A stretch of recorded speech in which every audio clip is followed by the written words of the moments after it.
साहुणं मंगलं भगवान् वीरो मंगलं गौतमो गणी मंगलं कुंदाद्यो जैन धर्मोस्तु मंगलम सर्वमंगल मांगल्यम सर्वकल्याणिकारकं प्रधानं सर्वधर्माणां जैनं जयतु शासनं जैनं जयतु शासनं जैनं जयतु शासनम्। केवल रवि किरणों से जिसका संपूर्ण प्रकाशित है अंतर, उस श्री जिनवाणी में होता तत्वों का सुंदर तम दर्शन सद्दर्शन बोध चरण पथ पर अविरल जो बढ़ते हैं मुनिगण, उन देव परम आगम गुरु को शत शत वंदन शत शत वंदन।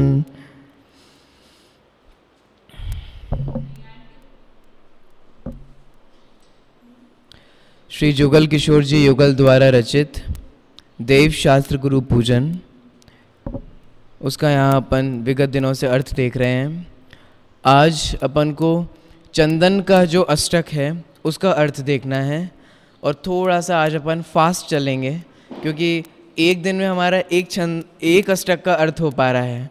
अगर ऐसे ही चलेंगे तो दिन हमारे पास कम है और समझने के लिए विषय ज़्यादा है, तो अपन फास्ट चलेंगे थोड़ा, ठीक है। देखिए, चंदन का जो अष्टक है उसको अपन यहाँ पर देखते हैं, एक बार पढ़ लेते हैं अभी सब मिलकर। जड़ चेतन की सब परिणति प्रभु अपने अपने में होती है, अनुकूल कहे प्रतिकूल कहे यह झूठी मन की वृत्ति है। प्रतिकूल संयोगों में क्रोधित होकर संसार बढ़ाया है, संतप्त हृदय प्रभु चंदन सम शीतलता पाने आया है। देखिए, बहुत ही अच्छे भाव हैं इसमें। जड़ चेतन की सब परिणति प्रभु अपने अपने में होती है।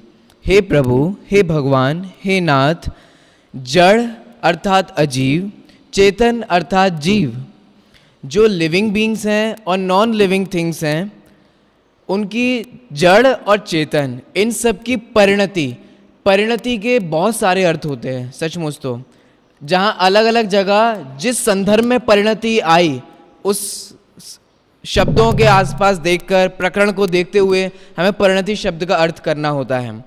यहाँ परिणति का मतलब है उनका परिणमन। जड़ और चेतन का जो परिणमन है, परिणमन आप समझते हैं, जड़ और चेतन में जो बदलाव हो रहा है।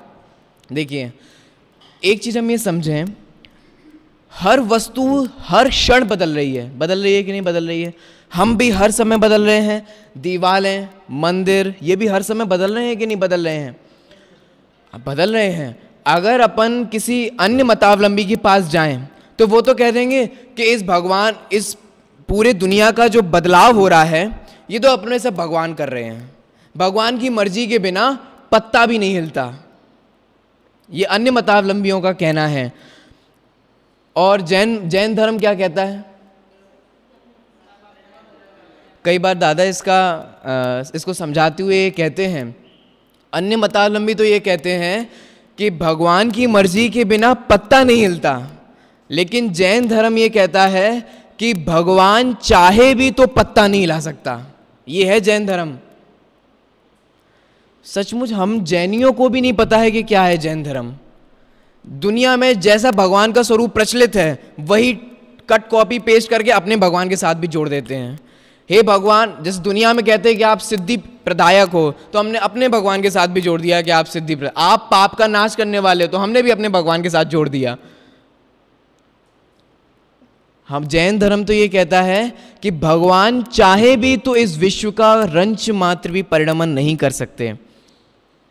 वो इस पंक्ति में कहा हर चीज अपने आप बदल रही है कि नहीं बदल रही है, ये आपको लगता है कि नहीं लगता है, विश्वास होता है कि नहीं होता है। जीव हर समय बदल रहा है, हर समय हमारे विचार बदल रहे हैं, हर समय हमारे सोच बदल रही है। आज हो सकता है कि आप जिस वस्तु के बारे में जो सोच रखते हो सकता है कल आप वो सोच नहीं रखें। ये तो इतना मोटा मोटा तो हम सभी को ख्याल में आता है। हमने घर अपना पेंट करवाया, एकदम एशियन पेंट्स और बढ़िया बढ़िया पेंट्स और पुट्टी लगवा दी और सब कुछ लगवा दिया, तो जो चमक अभी आपको दिखाई दे रही है वही चमक एक साल बाद भी रहती है कि नहीं रहती है। उसी में से फिर पपड़ियाँ बन बन के उपटने लगती है कि नहीं लगती हैं। अब देखो, जो दीवार, कोई भी एक दीवार लीजिए, जो दीवार अभी फेड हो गई है, उसका रंग निकल गया है, वो रंग जो निकला है, दीवार जो फेड हुई है, वो कब हुई है? मुझे इसका जवाब दो आप, कब हुई है?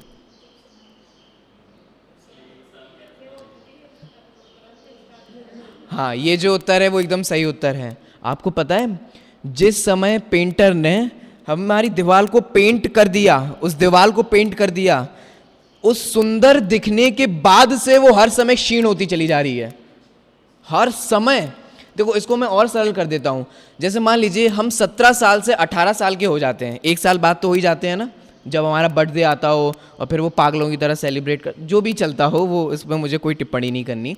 जैसे मान लीजिए कोई एक बालक 17 साल से 18 साल का हुआ। अब मैं आपसे प्रश्न करता हूं, 17 से 18 का वो कब हुआ? अब बताओ, 17 से 18 का वो कब हुआ? नहीं साहब, रात के 12 बजे उसको सोने वाला जो व्यक्ति है उसको जगाते हैं, और हॉस्टल्स वगैरह के आप लोग जानते नहीं जानते, उठा के मारते हैं, ये करते हैं और जाने क्या क्या करते हैं। रात के 12, तो रात के 12 बजे वो 17 से 18 का हुआ है। सोचो, जिस समय वो 17 का हो गया था ना, उस समय से ही वो हर क्षण 18 का हो रहा था कि नहीं हो रहा था? अब समझ में आ रहा है? ये तो चीज समझ में आ रही है ना। इसका मतलब हम एक दिन में नहीं बदलते, हम एक घंटे में नहीं बदलते, हम हर क्षण बदल रहे हैं।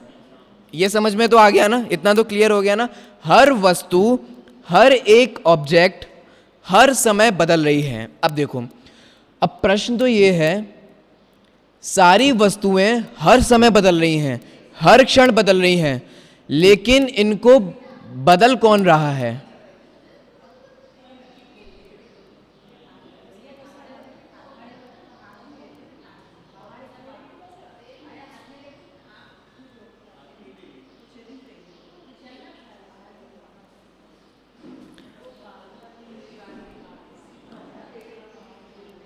चलिए, तो अब ध्यान से सुनना। अभी मैंने आपको ये सिद्ध किया कि हर वस्तु हर क्षण बदल रही है, ये तो क्लियर हो गया ना, इसमें कोई प्रश्न तो नहीं है।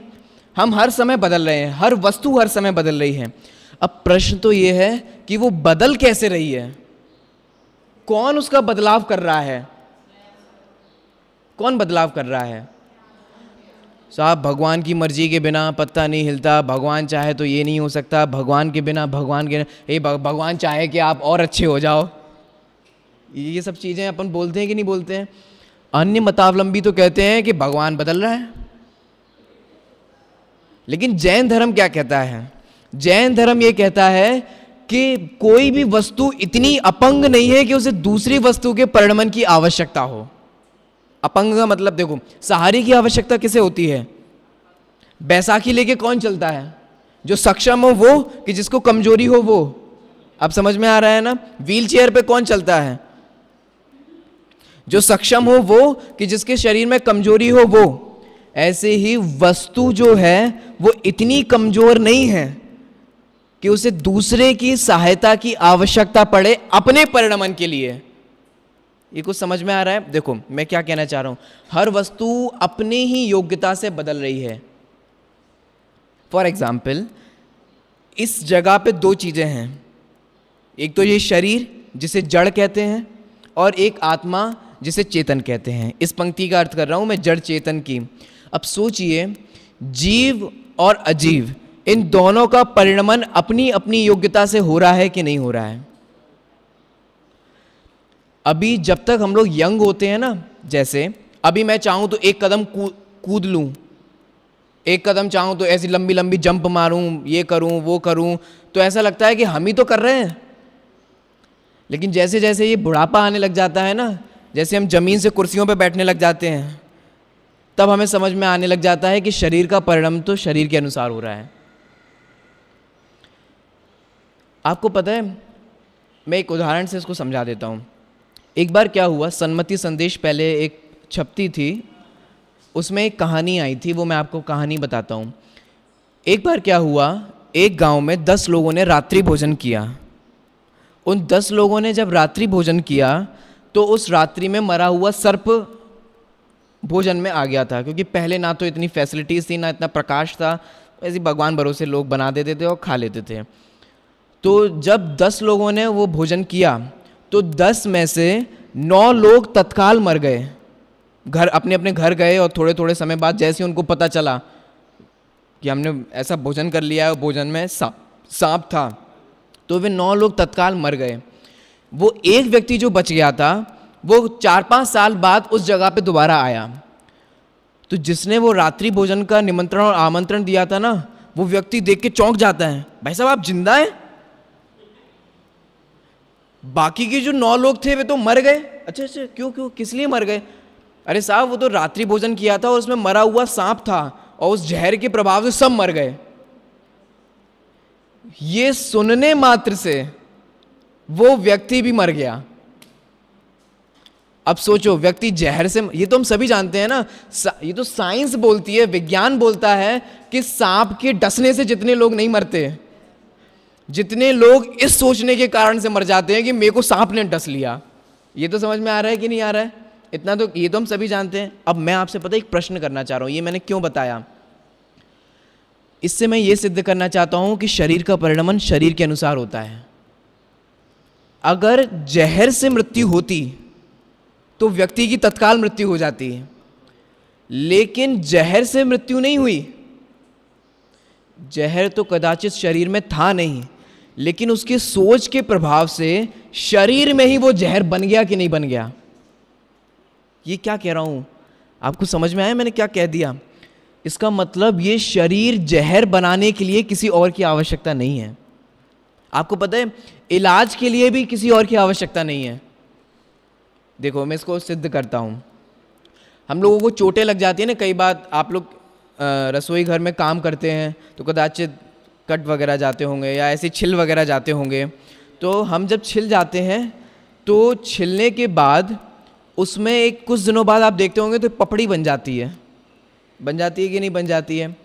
उस पपड़ी को अगर आप अपने हिसाब से हटाओ तो खून निकलने लगेगा,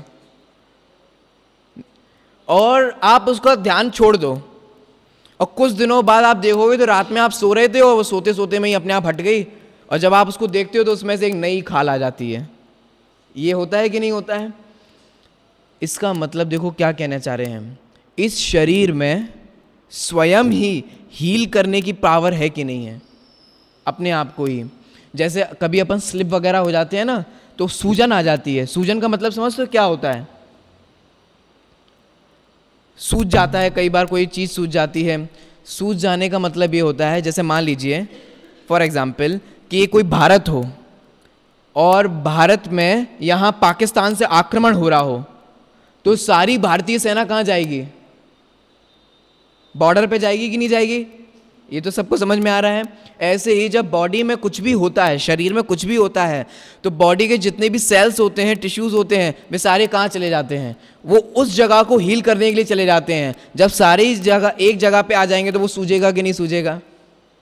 इसको बोलते हैं सूजना।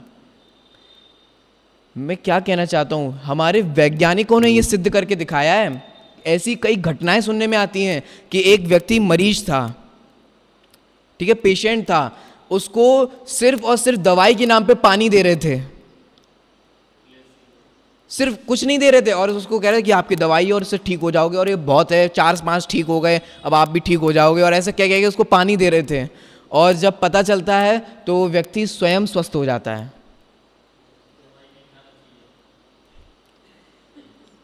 अब देखो, अब जैसे ही अपन ये सब बातें करते हैं ना, तो तुरंत हमारे को ये प्रश्न आता है, तो फिर हम ये नहीं करें, तो फिर हमें ये नहीं करना चाहिए। देखिए, टोडरमल जी ने मोक्षमार्ग प्रकाशक में लिखा, आत्मा का और शरीर का निमित्त नैमित्तिक संबंध है।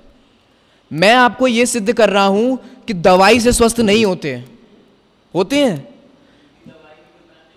हाँ, मेरी भी है मेरी भी, आप चिंता मत करो।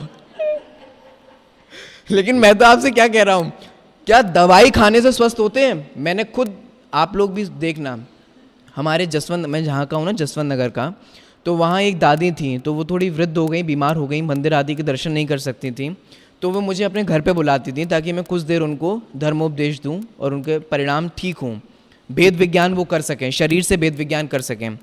वे खुद मेरे से बोलती थी, बेटा अभी जो मैं दवाई ले रही हूँ ना, यही दवाई मुझे पहले फ़ायदा करती थी, और अब मैं इसको अच्छे से खा रही हूँ, बराबर जैसे डॉक्टर ने बोला है वैसे खा रही हूँ, और कुछ होता ही नहीं है।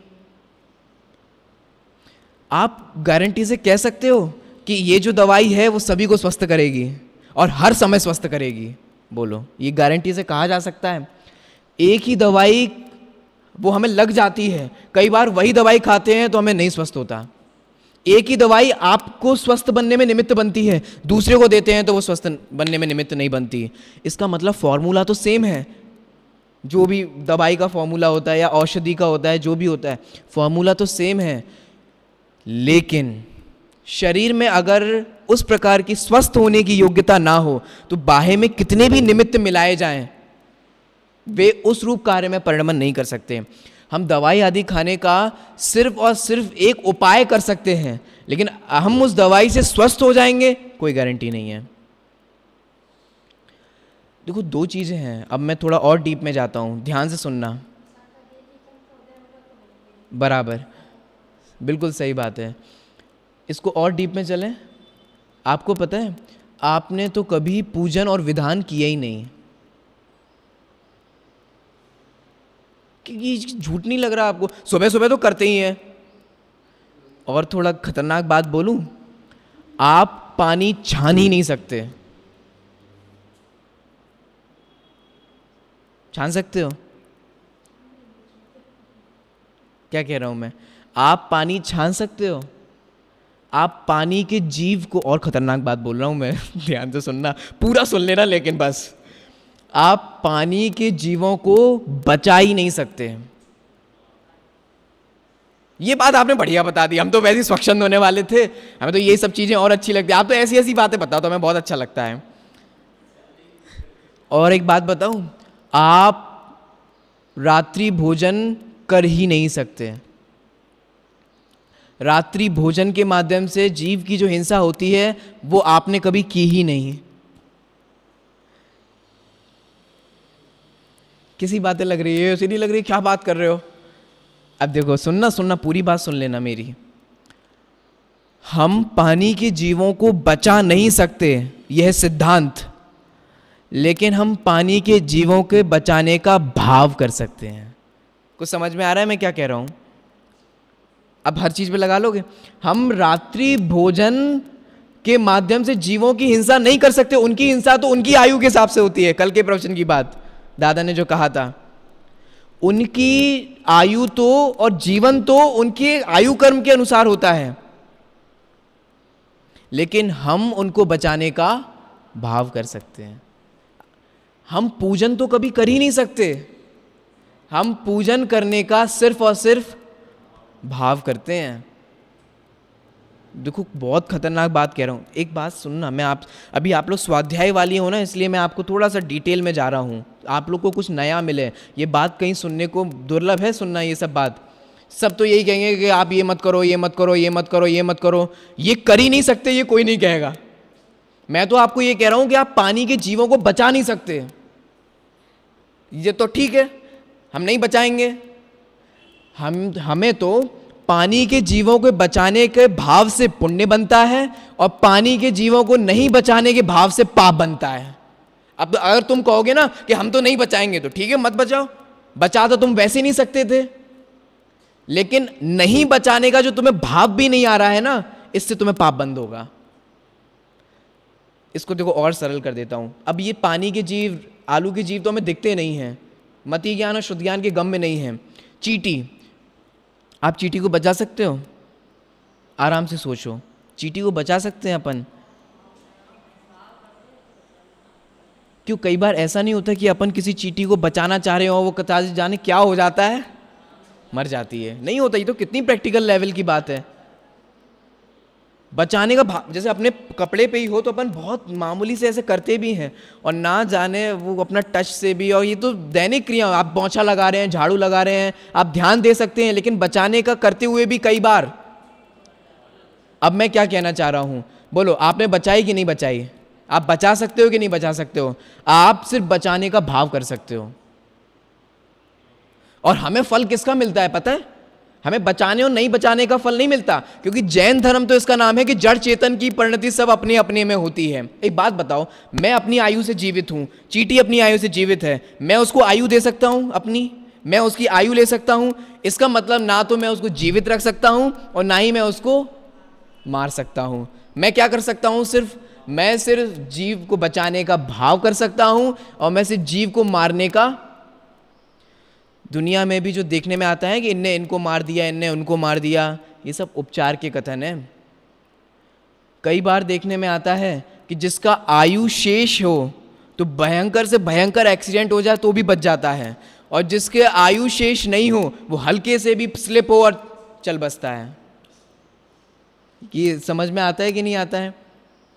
आपको पता है, आप ऑपरेशन कराने जाते हो ना बड़े से बड़े हॉस्पिटल में, आपसे एक सिग्नेचर करवाए जाते हैं, पढ़ता तो कोई नहीं है, उसमें ये लिखा होता है कि अगर ये मर गए तो इसमें हमारी कोई गारंटी नहीं है। वो डॉक्टर भी ये नहीं बोलता कि मैं इस मरीज को बचा लूंगा। अब समझ में आ रहा है? वो भी ये जानता है कि नहीं जानता? अब वो शब्द नहीं जानता होगा, वो अपनी आयु से जी रहा है कि वो तो ये कहता है भगवान बचाना चाहेंगे तो बचा लेगा। अब समझ में आ रहा है क्या कहना चाह रहा हूं? इसका मतलब ये हुआ, हमने आज तक कभी, अब देखो खतरनाक बात, और आप कभी, पूजन हम क्या समझते हैं और पूजन है क्या? पूजन हम समझते हैं ये उठा के ये यहाँ डल दिया, इसको हम समझते हैं पूजन। बड़ा से बड़ा गोला चढ़ा दिया। मैं तो आज ये भी देख रहा था, लोग बोलते हैं नहीं बोलते इस पे ज़्यादा ध्यान नहीं होता कि हम बोल रहे हैं क्या बोल रहे हैं, उसको समझ आ रहा है कि नहीं आ रहा हो। वो जब गोला चढ़ाने के लिए आते हैं तो बहुत श्रद्धा से, बहुत भक्ति से, ऐसा लगता है कि गोले से हो ही जाएंगे प्रसन्न। जैन धर्म पता है क्या बोलता है? आपने आज तक कभी गोला चढ़ाया ही नहीं। बहुत खतरनाक बात है। आपने यहां से उठा के यहां सामग्री कभी रखी नहीं, ये तो जड़ है, और जड़ का परिणमन तो जड़ के हिसाब से हो रहा है। क्या कह रहा हूं मैं? जड़ के हिसाब से हो रहा है मतलब आपने उठा के थाली में डाली ना, वो उन चावल की योग्यता थी। क्यों? क्योंकि उठाते वक्त कई चावल नीचे भी गिर गए थे, उनकी योग्यता थाली में नहीं थी जाने की। इसका मतलब ये हुआ, हमने यहां से उठा के यहां जो डाला वो तो अपने अनुसार हुआ, लेकिन हमने यहां से उठा के यहां डालने का जो भाव किया, हमें जो भगवान की भक्ति आई, और भक्ति आने पर हमने जो भाव किए, हमें उसका फल लगता है। अब सोचो, हम यहाँ से उठा के यहाँ तो करें और अंदर में सोचे अरे जल्दी खत्म हो यार, इन्हें ये 5 जी और समझाने लग गए, आगे बढ़ो। आपको पता है कई बार ऐसा होता है, जब विधान स्टार्ट होता है तो खूब ऐसे ऐसे ऐसे करके झूम झूम के ऐसे ऐसे ताली बजाएंगे, खूब उत्साहपूर्वक पढ़ेंगे, और फिर जैसे जैसे विधान स्टार्ट होता है वो धीरे चलता चला जाता है, फिर पेज पलटते, कितने और रह गए, अरे यार अभी 2 पेज और हैं, ठीक है, ये क्या हुआ? क्यों? कई बार मैं ये सोचता हूँ, आपको इसका भाव नहीं लगे, इसका फल नहीं लगेगा? लगेगा कि नहीं लगेगा? आप चाहते हो साहब हमें पूजन का फल मिले, पूजन का फल मिले, मिलता तो है नहीं, मिलता तो है नहीं। तो आपने जो अंतरंग में जल्दी से पूजन खत्म हो जाए ये भाव जो आया था, इसका फल नहीं मिलेगा। बगल में जो आप 5 मिनट के लिए पंचायत करने लग गई थी, उसका फल नहीं मिलेगा, उसका भी मिलेगा। ये जैन धर्म है, मैंने आपको पहले ही दिन बताया था, एक एक चीज हमारी मॉनिटरिंग हो रही है। अब हमें क्या है, हमने जो यहां से यहां उठा के डाली और जो एक क्रिया करी, हम उस क्रिया का फल तो चाहते हैं, और हम ये नहीं समझते कि हमें उन भावों का भी फल मिलता है। टोडरमल जी ने 7वें अधिकार के सम्यक चारित्र के अन्यथा स्वरूप में यह लिखा कि क्रिया पर तो इसकी दृष्टि है और परिणामों का अता पता नहीं है, सो फल तो अपने परिणामों पर लगता है। ये टोडरमल जी ने लिखा। हम सिर्फ ये चाहते क्रिया सही से हो जाए। और खतरनाक बात बोलूं उपवास की, आप भूखे रहे, आपने भोजन नहीं किया, आप भोजन कर सकते हो? आप मतलब क्या नक्की करो कि शरीर की चेतन, ये नक्की तो करना पड़ेगा ना। आत्मा भोजन कर सकते, ये बात बढ़िया बता दी, आत्मा तो भोजन ही नहीं कर सकती, फिर तो हम आलू भी खाएं कुछ भी खाएं, आत्मा ने तो खाया ही नहीं। और आत्मा तो व्यवहार से खाता है। अगर थोड़ा बहुत शास्त्र स्वाध्याय कर लिया होगा ना, तो साहब आत्मा तो व्यवहार से खाता है, निश्चय से तो आत्मा कभी खाता ही नहीं है। तो हम तो आलू जो खा रहे हैं तो व्यवहार है, उपचार है, वास्तव में तो हमने आलू कभी, आपको पता है आप इस भावों से जो नरक में जाओगे ना, और नरक में जब डंडे पड़ेंगे तो वे भी व्यवहार से पड़ेंगे, निश्चय से नहीं। क्योंकि निश्चय से तो आत्मा को डंडे पड़ते ही नहीं है। कुछ समझ में आ रहा है मैं क्या कह रहा हूं? ध्यान, पॉइंट पकड़ में आया? अब सुनना, आत्मा तो भोजन कर नहीं सकता, तो फिर हम जो एकासन करते हैं, उपवास करते हैं, वो क्या है? हम एकासन और उपवास करने का भाव करते हैं। एक तो पता है बहुत आप लोगों को, मुझे तो नहीं लगता कि यहाँ किसी को पता है कि उपवास क्या होता है। जानते हो क्या होता है उपवास? अरे ये नहीं जानते, हम तो बहुत करते हैं, आज हमने कुछ नहीं खाया, और आप हमें सिखाओगे उपवास क्या होता है? हम नहीं जानते, इतने सालों से कर रहे हैं हम। देखो हर चीज में एक निवृत्ति होती है और एक प्रवृत्ति होती है। आपने भोजन नहीं किया, लेकिन भोजन नहीं करने के बाद क्या किया? देखो मैं आपको बताऊं, सच्चा उपवास मुनिराजों को होता है। आपको पता है अनशन, अवमौदर्य, वृत्ति परिसंख्यान, आज जो हमने ये बहिरंग तप के भेद पढ़े थे ना, उपवास मतलब अनशन। अनशन जो होता है मुनिराजों को, वो पता है क्यों होता है और कैसे होता है? मुनिराज तो अपने हर अंतर्मूर्त में आत्म स्वभाव का वेदन करते हैं।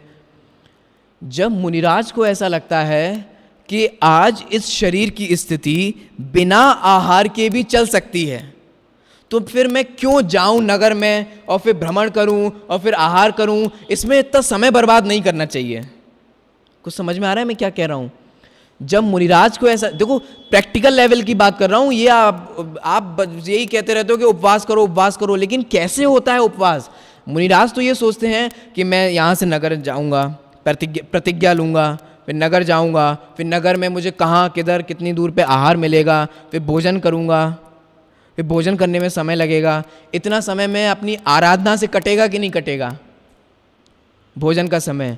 तो आज इस शरीर की स्थिति बिना भोजन की भी चल सकती है, इसलिए आज अपन भोजन आदि को नहीं करके आराम से आत्म स्वभाव का वेदन करते हैं। तब होता है उनके अनशन। और हम उपवास करने के बाद क्या करते हैं? टोडरमल जी ने लिखा, जैसे तैसे रोगी की भांति काल गंवाता है। जैसे अपन को कोई रोग हो जाए ना, तो सोचते हैं हे भगवान जल्दी से ये रोग जाए, जल्दी से ये रोग जाए। ऐसे ही उपवास वाला भी, हे भगवान जल्दी से आज पूरा दिन बीते तो कल हम एक टाइम फिर से, या एक आसन वाला है तो हे भगवान जल्दी से ये समय बीते फिर अपन जल्दी से। और उपवास वाले जो होते हैं वो कोटा अपना पूरा कर लेते हैं। जैसे एक दिन नहीं खाया और अगले दिन अगर खाया तो कोटा पूरा हो जाता है कि नहीं हो जाता है?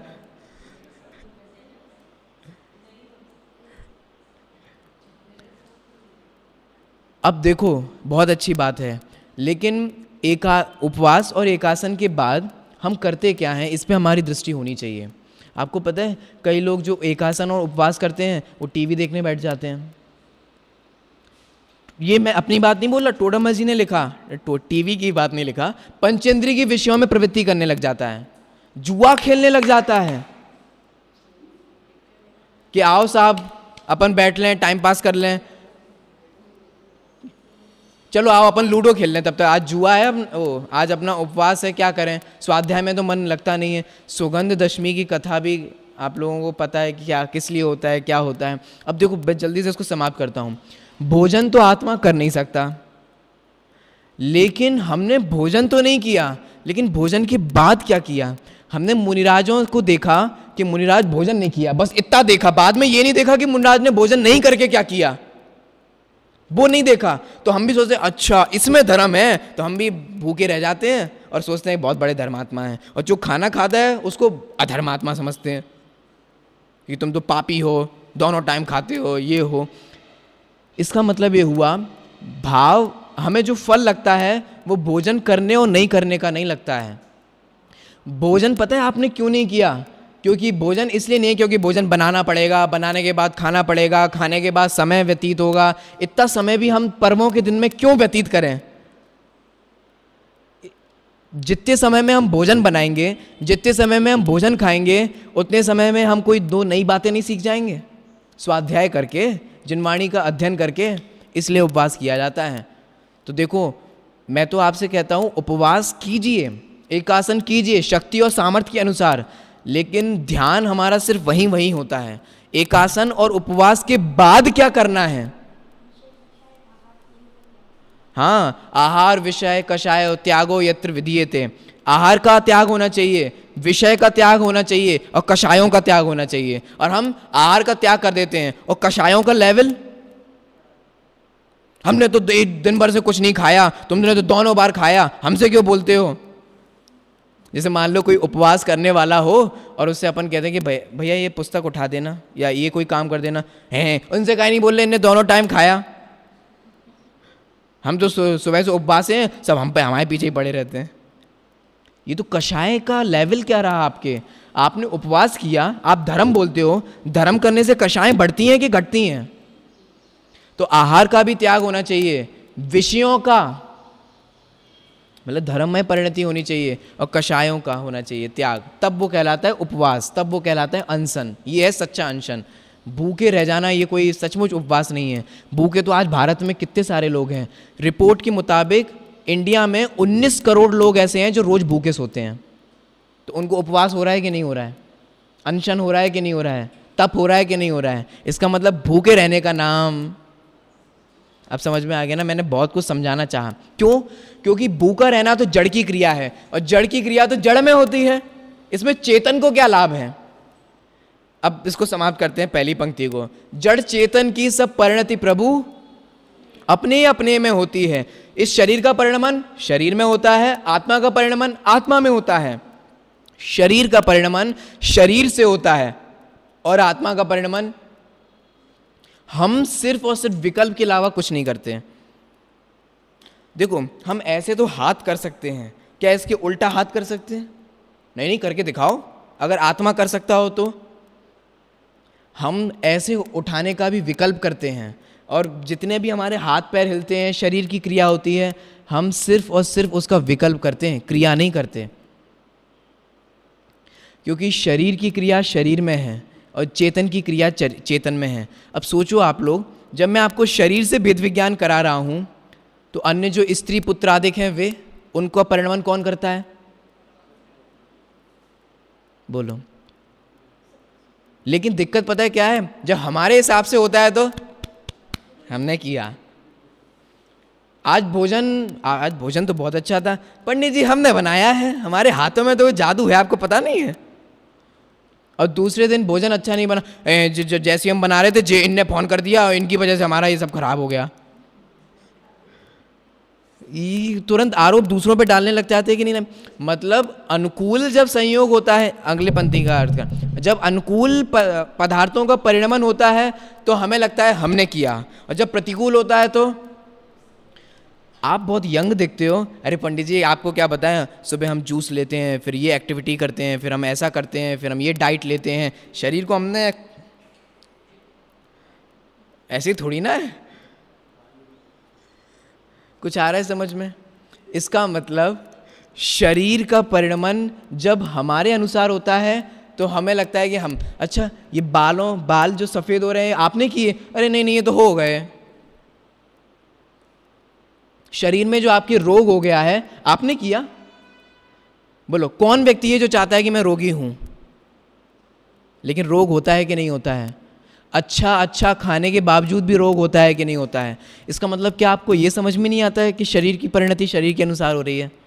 आता है कि नहीं आता है? कितना आपको पता है, वस्तु स्वरूप तो हमें बार बार अलर्ट करता है, लेकिन हम अलर्ट ही नहीं होना चाहते। इसलिए देखो यहां कहा जा रहा है जड़ चेतन की सब परिणति प्रभु अपने अपने में होती है। अब मैं, आप लोग स्वाध्याय वाले हैं तो मैं सिर्फ बता के आगे बढ़ जाऊंगा। अपने अपने में होती है, यहां पूरे षटकारक लगा सकते हैं।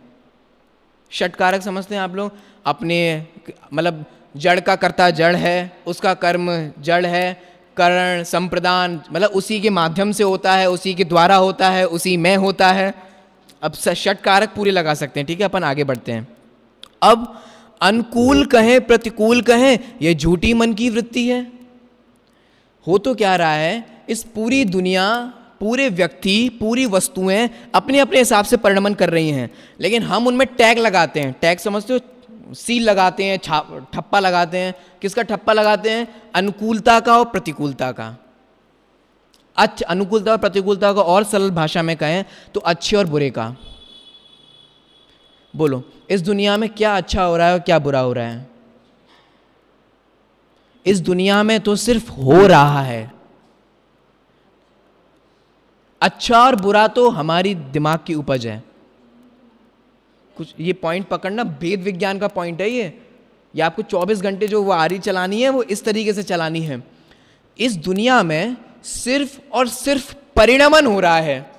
अच्छा और बुरा ये कोई भेद ही नहीं है वस्तु स्वरूप में। जैसे शरीर में तो परिणमन हो रहा है, जब स्वस्थ है तो आप उसे अनुकूल कहते हो, जब बीमार है तब उसे, शरीर में तो सिर्फ परिणमन हो रहा है, अनुकूल और प्रतिकूल तो हम ठप्पा लगाते हैं। इसका मतलब इस दुनिया में सिर्फ वस्तुएं हैं, अच्छी और बुरी वस्तुएं नहीं हैं। बोलो इसको और सरल कर देते हैं। आप मुझे ये बताओ इस दुनिया में कौन अच्छा है और कौन बुरा है? कौन व्यक्ति कह सकते हैं अपन? लेकिन सुनो, मेरी एक शर्त है, आप जिस व्यक्ति को भी बुरा कहेंगे और जिस व्यक्ति को भी अच्छा कहेंगे वो सभी के लिए अच्छा और बुरा होना चाहिए। बोलो है कोई ऐसा व्यक्ति?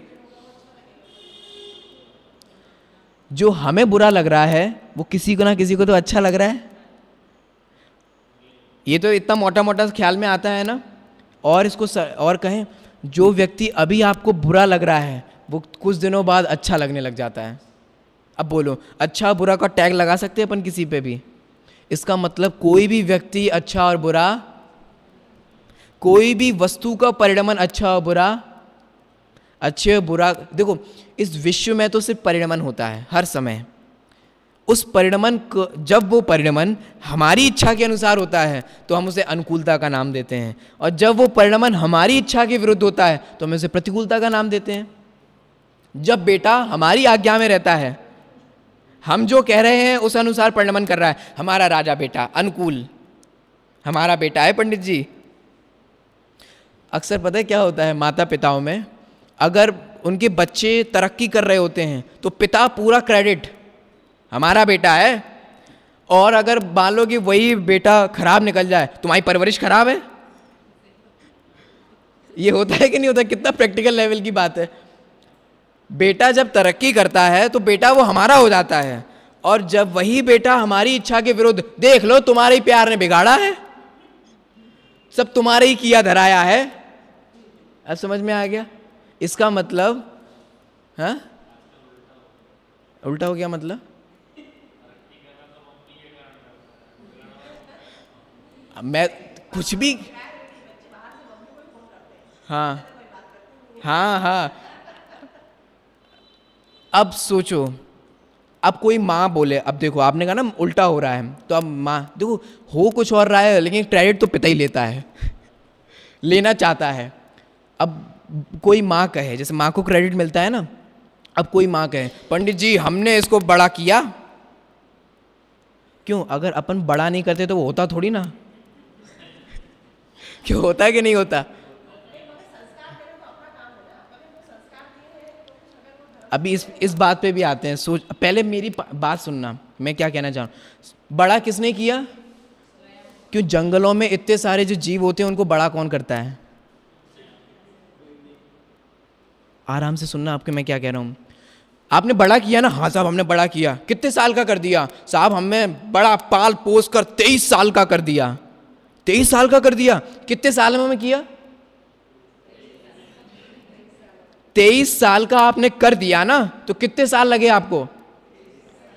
तो 23 साल में आपने 23 साल का, और नहीं करते तो होता थोड़ी ना। मान लो कोई माँ अगर भूल जाए, 1 साल भूल जाए, तो हो थोड़ी ना पाएगा वो 21 से 22 का। कुछ समझ रहे हो मैं क्या कह रहा हूँ? अब जो आपने कहा उसकी बात, नहीं साहब पाल पोस के बड़ा तो अपन को ही करना पड़ता है, अच्छे संस्कार तो हमें ही देने पड़ते हैं, सब सीख तो हमें ही देनी पड़ती है, ऐसे नहीं करेंगे तो बिल्कुल स्वच्छंद हो जाएंगे। देखो हम सिर्फ और सिर्फ बच्चों में अच्छे संस्कार देने का, हम देखो आप समझना तत्व यही है, हम इसके अलावा कुछ नहीं कर सकते। बोलो अगर बच्चों को संस्कार देने का क्रेडिट हो तो आदिनाथ भगवान अपनी फैमिली में मारीची को संस्कार नहीं दे पाए। भरत चक्रवर्ती ने, देखो आप मारीची का फैमिली बैकग्राउंड जानते हो? आपका तो आपका तो कुछ फैमिली बैकग्राउंड नहीं है। जिसके पिता चक्रवर्ती हो, जिसके भाई तद्भव मोक्षगामी हो, जिसके दादा तीर्थंकर हो, जिसके दादा के पिताजी नाभिराय कौन थे? कुलकर हो। इससे अच्छा फैमिली बैकग्राउंड है किसी का? हो सकता है? अब बोलो आदिनाथ भगवान उसको संस्कार दे पाए कि नहीं दे पाए? भरत चक्रवर्ती की परवरिश में कुछ कमी रह गई होगी, है? उनको अपन एक लालन पालन कैसे किया जाए एक किताब देते हैं उनको पढ़ने के लिए कि आप ये पढ़ो। और मारीची का देखो, भरत चक्रवर्ती ने ना मारीची का पालन पोषण किया ना वृषभसेन का पालन पोषण किया। सभी पुत्र अपनी अपनी योग्यता से परिणमन करते हैं। आप सोचो, हम सिर्फ और सिर्फ संस्कार को सुधारने का भाव दे कर सकते हैं। मैं तो आपको सिर्फ यही कह सकता हूं कि भैया स्वाध्याय में आओ, खींच के ला सकता हूं, ला भी दिया, रोज रोज ला सकते हैं, बिठा सकते हैं, समझा सकते हैं। समझाने से समझ में नहीं आता है। आपको उत्तर मिला ना मैंने क्या कहा? इसका मतलब हम अपने बेटों को संस्कार देने चाहिए, लेकिन आपको ये भेद विज्ञान होना चाहिए कि आप सिर्फ विकल्प कर सकते हो, वरना आप दुखी हो रहोगे। अरे यार हम तो इतने धर्मात्मा हैं, हम अपने बेटे को ही नहीं सुधार पा रहे हैं, आप दिन भर दुखी बने रहोगे। तो क्या करना है? हम सिर्फ बेटे को सुधारने का बार बार विकल्प कर सकते हैं, और विकल्प के अनुसार कह सकते हैं, समझा सकते हैं, लेकिन अंतरंग में आप समझना। आपको पता है बड़े पंडित जी ने एक समता षोडशी लिखी है, पढ़ी है? समता षोडशी, हाँ ये टंगी तो है अपने पास। इसकी देखो एक पंक्ति है, यदि माने तो सहज योग्यता। मिली कि नहीं मिली? कहाँ लिखी देखो, मेरे को तो देख, अहंकार का भाव ना हो, नहीं माने भवितव्य विचारो, जिससे किंचित खेद ना हो। मुझे तो दिख नहीं रही, मुझे तो याद है। हम लोग तो जब 11-12 साल के थे तब ये याद की थी हमने, ये समता षोडशी, मंगलाष्टक, मंगल श्रृंगार वगैरह सब कुछ। अब देखो ये इसका पंक्ति का अर्थ पता है? ये पढ़ना जब आपको परिणाम बिगड़ रहे हो ना, आकुलित व्याकुलित हो रहे हो, ऐसे पाठ पढ़ना, तो आपको देखना परिणामों में कितनी समता आती है। अगर कोई व्यक्ति मानता है तो उसकी, यदि माने तो सहज योग्यता, अहंकार का भाव ना हो। ये मत लेना कि हमने पढ़ा दिया, हमने समझा दिया, और नहीं माने तो भवितव्य विचारो। बोलो क्यों? मुझे तो कभी कभी लगता है कुछ लोग भरत चक्रवर्ती के पास कंप्लेन लेकर नहीं आए होंगे, अपने बेटे को संभाल लो, तीर्थंकर का विरोध कर रहा है, कैसी तुमने पालन पोषण किया है, तुम्हें बिल्कुल भी समझ नहीं आती। अपने जैसे छोटे जब बच्चे ऊधमी होते हैं ना, और कुछ बुरा कर देते हैं तो पेरेंट्स के बाद कंप्लेन आती है कि नहीं आती है, अपने बेटे को सुधार लो, आपके बेटे ने ऐसा किया। ऐसे कुछ लोग भरत चक्रवर्ती के पास भी गए होंगे, अपने बेटे को सुधार लो, वो मारी चीज़े को दुकान खोल के बैठ गया, नहीं, और वो तीर्थंकर का विरोध कर रहा है, आप बता। देखो, नहीं माने भवितव्य विचारो, जिससे किंचित खेद ना हो, माने तो उसकी योग्यता, नहीं माने तो उसकी योग्यता। तो हम क्या कर सकते हैं, हम सिर्फ समझने और समझाने का विकल्प कर सकते हैं। मैं भी, आपको पता है, मुझे नहीं लगता कि मैं आपको समझाता हूँ, मैं भी सिर्फ ये समझाने का विकल्प कर सकता हूँ। फिर उसके बाद ना जाने कैसी भाषा वर्णना निकलती है, कैसे शब्द निकलते हैं, क्या उदाहरण निकलता है, क्या दृष्टांत निकलता है, और ये सब निकलने के बावजूद भी अच्छे से समझाएंगे, अच्छे से करेंगे, और फिर भी आप नहीं समझो, कषायों के वशीभूत होकर, नहीं नहीं ये तो पंडित जी ऐसे ही बोल रहे हैं, अपन को तो सिर्फ मान क्रिया पर ही ध्यान देना चाहिए, भाव तो जैसे भी हों चलेंगे। इसका मतलब ये हुआ, अनुकूल और प्रतिकूल कोई संयोग नहीं होता। जिस दिन से आपको ये दृष्टि आ जाएगी ना, आप निहाल हो जाओगे। कोई आपसे पूछे, भैया आप अपने फ्रेंड्स का नाम बताओ, किन का नाम बताएं, बताओ, किसे हम अच्छा कहें और किसे हम बुरा कहें। जिसे आप अच्छा कहते हो धर्म में उसे भी बुरा कहा है, और जिसे आप बुरा कहते हो कदाचित वो भी अच्छा हो जाता है।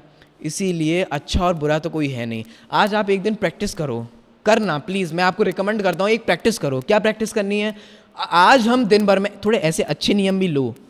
आज हम दिन भर में कोई भी किसी भी वस्तु और व्यक्ति को अच्छा बुरा नहीं देखेंगे। नियम लो, नियम मतलब मैं ज़बरदस्ती नहीं, आप ऐसा प्रैक्टिस करो। कर सकते हैं कि नहीं कर सकते हैं? आज हम किसी भी ग्राहक को अच्छा और बुरा नहीं मानेंगे। आज हम किसी भी व्यक्ति को और वस्तुओं को अच्छा और बुरा नहीं मानेंगे। मजा आ जाएगा, मैं सचमुच आपसे कहता हूं, एक बार करना। आपको दिन भर में आनंद ना आए तो आप मुझसे कहना। यह है तत्व ज्ञान का फल जो आनंद देता है। चलिए अपन खत्म करते हैं इसको। अनुकूल कहे प्रतिकूल कहे, यह झूठी मन की वृत्ति है। अभी मैंने आपको यह सिद्ध किया कि कोई भी वस्तु अच्छी नहीं है और कोई भी वस्तु बुरी नहीं है, तो अच्छा और बुरा कहना झूठ हो गया कि नहीं हो गया? उत्तम सत्य धर्म चाहिए जीवन में, यह है असली सत्य।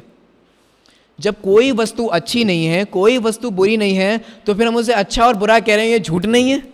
सरासर झूठ है कि नहीं है? इसीलिए यह झूठी मन की वृत्ति है, ये झूठे मन की उपज है। खाली दिमाग शैतान का घर। आप खाली बैठ जाओ, आपको ना खोटे विकल्प आए तो आप मेरे से कहना। आते हैं कि नहीं आते हैं?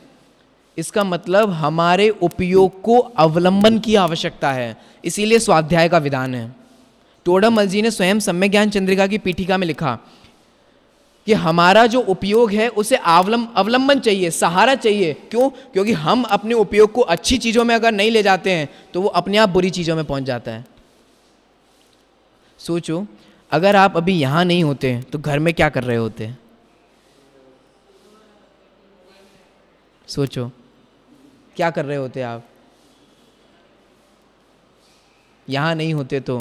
इसीलिए अपने उपयोग को अवलंबन की आवश्यकता है। अभी अपन सभी निचली दशा वाले हैं, इसीलिए अभी सभी को उपयोग के अवलंबन की आवश्यकता है। अब देखो आगे बढ़ते हैं। जब अनुकूल होता है प्रतिकूल होता है, ये सब झूठा है, ठीक है। अब करते क्या है अपन? प्रतिकूल संयोगों में क्रोधित होकर संसार बढ़ाया है। वस्तु तो सिर्फ बदल रही है, जब हमारी इच्छा के विरुद्ध बदलती है ना। आपको पता है अखबारों में ये भी छपता है कि ये इस पुत्र से मेरा कोई संबंध नहीं है। ये कभी पढ़े आपने? इसका मेरे से कोई संबंध नहीं है, ये नहीं है, वो नहीं है, मैं अपनी संपत्ति से बर्खास्त करता हूँ, ये करता हूँ। जब वही पुत्र अपने प्रतिकूल जाता है तो क्या करते हैं? क्रोधित हो जाते हैं। मुझे उसकी शक्ल नहीं देखनी, निकल जाए यहाँ से, मुझे उसके बारे में बात नहीं करनी। तुम्हारी हिम्मत कैसे हुई मुझे उसके बारे में बात करने की? इसका मतलब वस्तु तो सिर्फ बदल रही है। जब वो वस्तु हमें प्रतिकूल मतलब क्या? प्रतिकूल मतलब क्या? जो हमें बुरी लगे, जो हमारी इच्छा के अनुसार ना हो, उसे ही तो हम प्रतिकूल कह देते हैं। प्रतिकूल तो कोई चीज है ही नहीं, वस्तु तो वस्तु है, अनुकूल और प्रतिकूल तो है ही नहीं। तो जब वही वस्तु हमें प्रतिकूल लगती है तो हमें क्या आता है? गुस्सा। वही पत्नी जब अनुकूल लगती है तो हमें आता है राग, और जब वही पत्नी हमें प्रतिकूल लगती है, हमारी इच्छा की सुनती नहीं है, तो उस पर आता है क्रोध। वही बेटा जब हमारी बात सुन लेता है तो हमें आता है राग, मान कषाय आती है कि हमारा बेटा इतना आज्ञाकारी है, और जब वही बेटा हमारी नहीं सुनता है तो हमें आ जाता है क्रोध। तो इसका मतलब अब देखो, आप कई लोग, जैसे हम लोग जाते हैं ना 10 लक्षण पर्व में, तो कई लोग हमसे पूछते हैं कि पंडित जी आप हमें ये बताइए ना कि हमें गुस्सा नहीं आए इसके लिए हम क्या करें, हमें बहुत गुस्सा आ जाता है। तो आप अब दुनिया में जाओ तो क्या बोलते हैं, 10 तक उल्टी गिनती गिनो, मुंह में पानी भर लो, कुल्ला करो, इधर उधर करो, ठंडा पानी पी लो 1 गिलास। ये गुस्सा कम करने का उपाय है। हाँ हाँ, लेकिन ये सारे उपाय टेम्परेरी हैं। उपाय तो हो सकते हैं, हो सकता है कि आप 10 तक गिनती गिनो तो उपयोग पलट जाए और गुस्सा ना आए, लेकिन दोबारा उत्पन्न ही ना हो, ये सॉल्यूशन नहीं है। मान लीजिए कि आप किसी को गिनती भूल जाए, तो मान लीजिए मुंह में आप पानी पीने की कोशिश कर रहे हो, आपके पास पानी नहीं हो तो पानी ढूंढते रहेंगे, पानी देना, मुझे गुस्सा आ रहा है ये करेंगे क्या आप? देखो ये सब उपाय तो हो सकते हैं लेकिन टेम्परेरी हैं। आपको परमानेंट उपाय चाहिए ना। परमानेंट उपाय बताऊं, किसी भी वस्तु को अनुकूल और प्रतिकूल मानना छोड़ दो, गुस्सा ही नहीं आएगा। बोलो किस पे गुस्सा करें, किस पे गुस्सा करें? ये है सच्चा उपाय गुस्सा नहीं करने का। अब वो फिर आप उल्टी गिनती करो, यहाँ घुस जाओ, वहाँ घुस जाओ, उससे दूर चले जाओ, ये सब टेम्परेरी चीज़ें हैं। दोबारा दिख जाएगा तब आपको वो बुराई ना लगे, ये है सच्चा उपाय। तो क्यों गुस्सा हमें तब आता है जब कोई वस्तु हमें प्रतिकूल लगती है, बुरी लगती है। इसीलिए देखिए, प्रतिकूल संयोगों में क्रोधित होकर संसार बढ़ाया है, क्रोध कर करके हमारा हृदय जो है वो जल गया।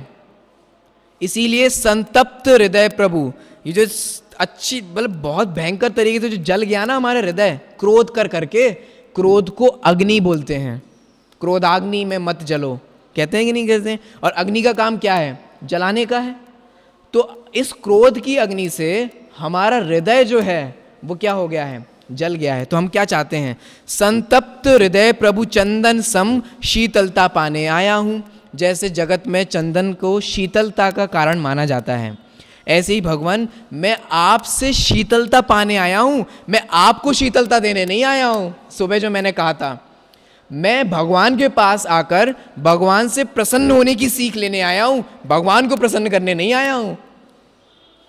गोला चढ़ा के प्रसन्न कर दूँ, ये चढ़ा के प्रसन्न कर दूँ, छत्र चढ़ा के प्रसन्न कर दूँ, भगवान को प्रसन्न करने नहीं आया हूँ, भगवान से प्रसन्न रहने की सीख लेने आया हूँ।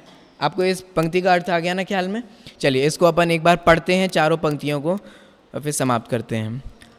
जड़ चेतन की सब परिणति प्रभु अपने अपने में होती है, अनुकूल कहे प्रतिकूल कहे यह झूठी मन की वृत्ति है। प्रतिकूल संयोगों में क्रोधित होकर संसार बढ़ाया है, हृदय प्रभु।